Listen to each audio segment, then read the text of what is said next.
Hi guys, welcome to my channel, Allie's Book Nook, where I share with you my thoughts on recent books that I've read. So today I have 4 books to share with you, kind of a mixture of different genres, and I have anywhere from 5-star reads to 2-star, so quite the variety. And we're going to go in the order that I read them. So the oldest book that I read was probably my favorite out of this bunch. I really enjoyed this book. 5 stars, and that is Remarkably Bright Creatures by Shelby Van Pelt. So this book has a fairly new release, maybe 2022. When I bought this last spring, it was only available still in the hardback. But this was such a great book. So this is a story. First of all, I read the hard copy as well as listened to audio, I should say. The hard copy, I like the illustrations in it. On certain chapters, they'll have illustrations at the beginning there. But the benefit of the book was the voices of the characters. So this book is told through 2 different perspectives. One is a third-person narrative, just telling the story, but then we also have certain chapters, like the ones I just showed you with the illustrations, that are told from the voice of the octopus named Marcellus. And I love his character. I wanted more of him in this book, but the narrator who does his voice in the book, in the audio, is amazing. It's spot on. It's like exactly how I would picture his voice to sound. So this is a story about this lady named Tova Sullivan, and she is, I think, in her 70s or so. She is an older lady, and she's a widow, and her son has died probably 20-30 years ago when he was a teenager. And I think he was like 18 when he died. So now Tova, present day, works nights cleaning in an aquarium. And this takes place, I think, Puget Sound area in Washington, near the ocean. And in this aquarium is Marcellus, the sea octopus. And her and Marcellus basically form a bond. He's a very intelligent creature, which octopuses are very intelligent in real life. And so you can see there she is on the cover. But he is an escape artist. He escapes from his tank and everything.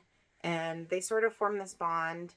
And he comes to know that her son, I don't want to say he was killed. I don't know if I already said that. They don't know for sure. He went missing like several decades ago. He's presumed dead.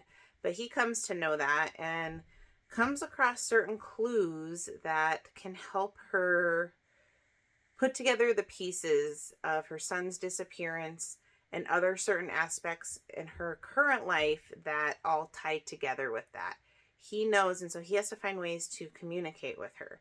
And when I've heard a lot of good things about this book, but when I first heard the synopsis, I thought it sounded kind of far-fetched. And at first I actually thought that he like talked to her to communicate with her, and that's not,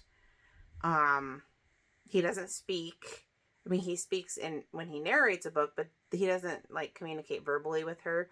Has to find other ways to communicate, but he is very intelligent. And it was such a good book. Some things happen in her life and change, and he sees this happening, and all of these pieces kind of fit together. So there's another character in this book that they talk about that character, what's going on in their life. They start volunteering at the aquarium. You don't know how it all ties together for a while, but it does. And such a good book. I gave this 5 stars. I have read, I think I'm on my 41st book this year, and this was up there in my favorites, if not my favorite. It was a really good book. I gave it 5 stars. It wasn't a perfect book. I thought that some parts were a little drawn out in talking about Tova and her life, and I would have liked to hear more from Marcellus. His chapters, while they're frequent, they're pretty short, and he just had such an eccentric personality. He was just such a fun character. I would have loved to hear more from him. But this is a book where I almost cried at one point, and I don't really get emotional like that over books or movies or anything like that. It's very rare, but just the way it was written in this particular scene, I got a little misty-eyed almost, and that's when you know it's a good book, when it really plays with your emotions, whether, you know, good or bad. That's when you know it's a good book. And so I highly recommend this. I also highly recommend it in audio form. I checked it out through my library, through Libby. It was a few months wait list, but so glad that I actually own the book for my collection, and also that I got to listen to it. Let me know if you've read this. Let me know what your thoughts are on it. So that was my favorite book of the bunch. The next book I read after this was The Kind Worth Killing by Peter Swanson. And this one I also read the physical book and listened to through Libby, the audiobook. I give this 3 stars. I had high hopes for this book. Really high hopes. I'd really been looking forward to reading it, but had been waiting for it to come available in my holds in Libby. And it just didn't live up in my mind to what I thought it would be. Because I've heard people rave about this book. And it wasn't bad. I enjoyed it, but it wasn't as good as I thought it would be. So basically what happens, you see on the cover here, a man and a woman, they're at an airport. So this man, his name's Ted Severson, and the girl is Lily Kintner. They meet at a,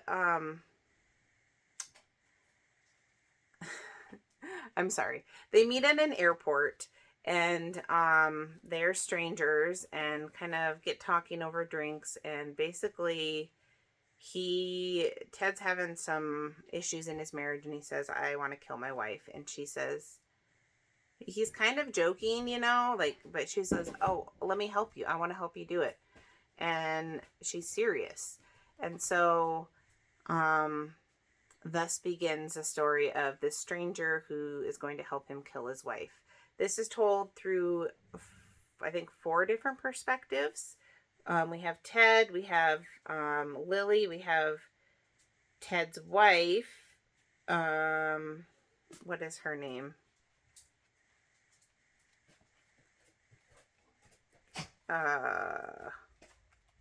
Miranda, and then we have a cop named Kimball is his last name, Detective Kimball. And when I was listening to this in audio format, I recognized his voice right away, and I had to look it up, and it is the guy who narrates his voice in the audiobook is, I forget the guy's name, but he also does the voice of a cop in the book. Oh, what is that called? The Bad Girl? I just read it not very long ago. I think I already upcycled it. Now I'm drawing a blank, but it's the same voice. That's not the name of the book. I'm sorry. If I think of it, I'll put it in the comments. It's kind of off topic anyway, because all I was saying is it's the same narrator, very distinct voice. I think that cop's name was Nick in the story. What is that story? It's, I read it recently. Anyway, I'm getting off track here. Back to this story. It's told through first-person perspective of these 4 different characters in the book, and I did not really think it was that great. Didn't live up to the hype for me. I didn't find any of the characters really likable, and I don't think you're supposed to.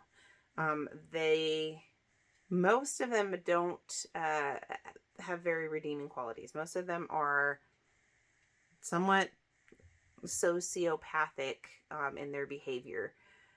But yeah, I just didn't feel like there was a character in here that I could root for. And I think because of that, it just didn't hit home for me. So I'm glad I experienced it. And I do have, I think, 2 more Peter Swanson books on my shelf that I am going to read. This is my first Peter Swanson book that I read, probably his most famous book. Sorry, that's my dog. I will read more of his books, but yeah, this was a solid 3, but just not as spectacular as I was hoping it would be. And that is a thriller. So the next book I read is also a thriller, and this is called Behind Her Eyes by Sarah Pinborough. Sorry if you see my dog there. She wants to join us. I read the book, and I also listened to the audiobook for this, and I gave this 5 stars. It might be more like 4.5 stars, but on Goodreads, I'm rounded up to 5. So what this is about, this is also told through alternating perspectives of 2 characters, Adele and Louise. So Louise meets a guy at a bar. She kisses him. Then she starts her new job, or she goes to her job, and her new boss is the guy she kissed at the bar. And he's married. So she ends up running into the wife randomly, I guess. And the wife befriends her. And so she has this friendship going on with the wife. But she also has this affair going on with the husband. And neither one of them know about it as far as she's concerned. So she's kind of caught in the middle of, you know, which person am I going to have in my life? The wife or the husband / boss. But she starts to find out some things that seem a little odd. Mostly about her boss. And, you know, it's like, how well does she really know these people and what happens in their lives? You hear backstory on them and other people that were in their past, and that kind of all comes together in here. I'm trying to not give spoilers if you can't tell. But you are introduced to another character that the wife used to be friends with back in the day. And that kind of all comes into play in the book. And the reason I gave it such a high rating is because the end. Well, I won't say it's the most, like, believable ending. It was so unexpected. It was almost like so far out there that it was like you would never guess the ending, and until you're like right there. And because of that, like that shock value, I gave this a 5 star.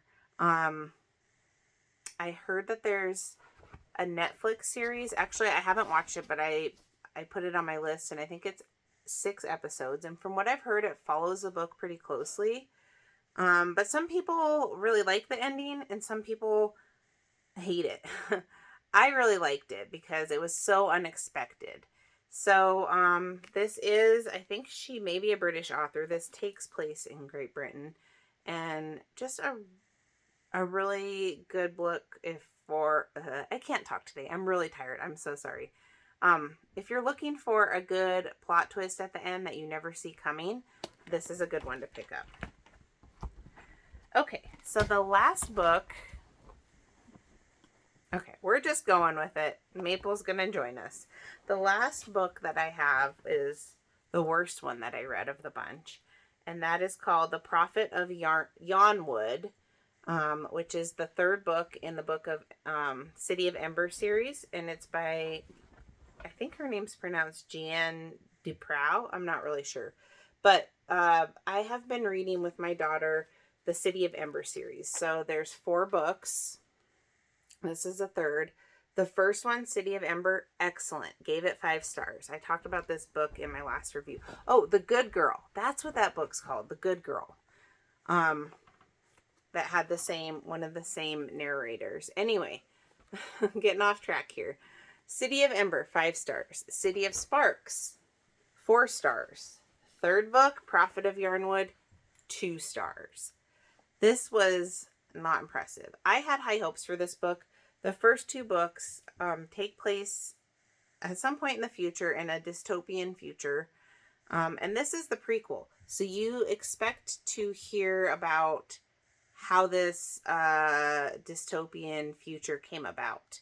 And like the cover to me implies like a bomb, maybe. But this book says very, very little about that till literally the last like couple of pages. This is 290 pages long. And yes, I know that this is a young adult reading level, probably a grade school reading level. So I don't expect it to be the most well-written, thought-provoking book of all time, but it just failed on so many levels. For one, like I said, you don't really find out what you want to know, how things came to be, until the last couple chapters. I'm sorry, the last couple pages. But also the rest of the book, it's like a different writing style, I guess, than the first 2 books.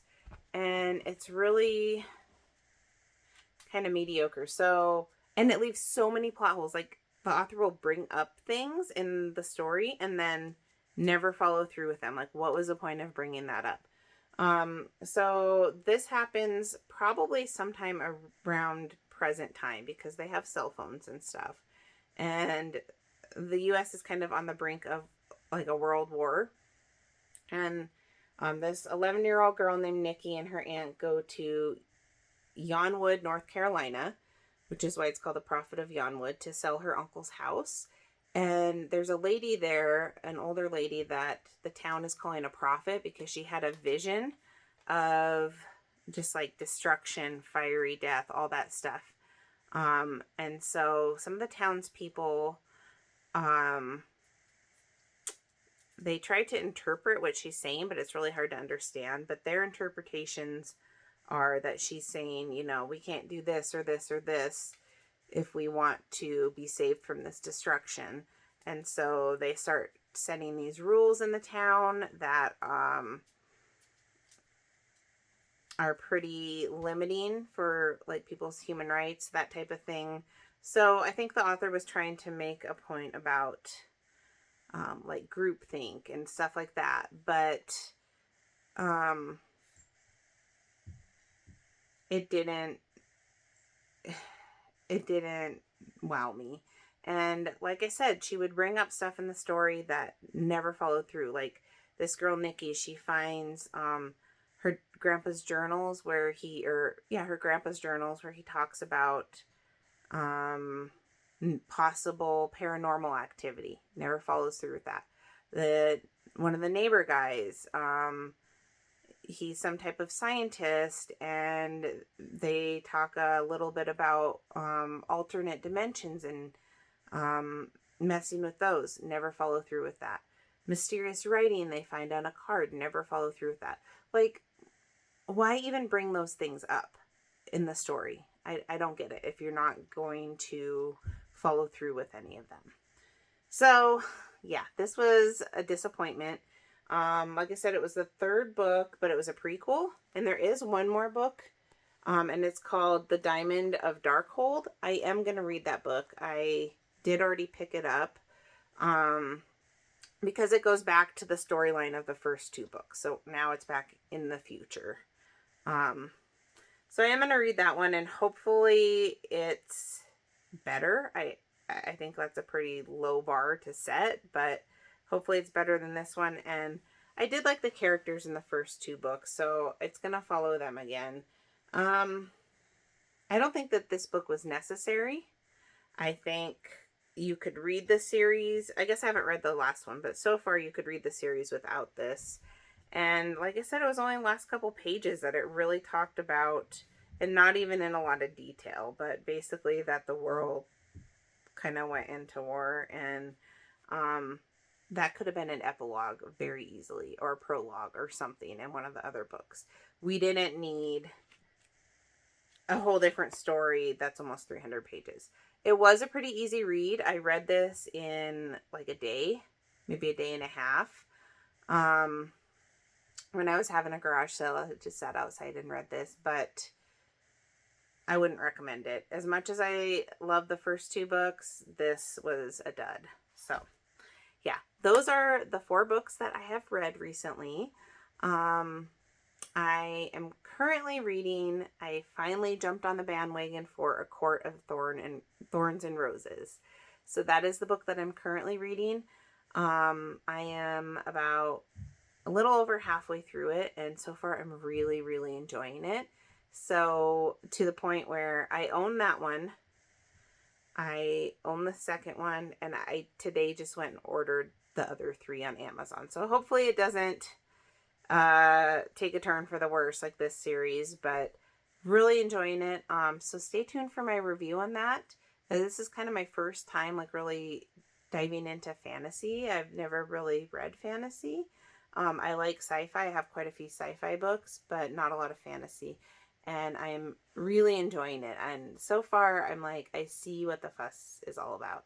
So watch for my next video. It'll probably be mostly ACOTAR, I think is how you say it, ACOTAR books, maybe a couple other ones sprinkled in there, but that's probably what it's going to be for the most part. If you've read any of those, let me know your thoughts without any spoilers. If it's worth it to go through the whole series, if you have a favorite book in that series.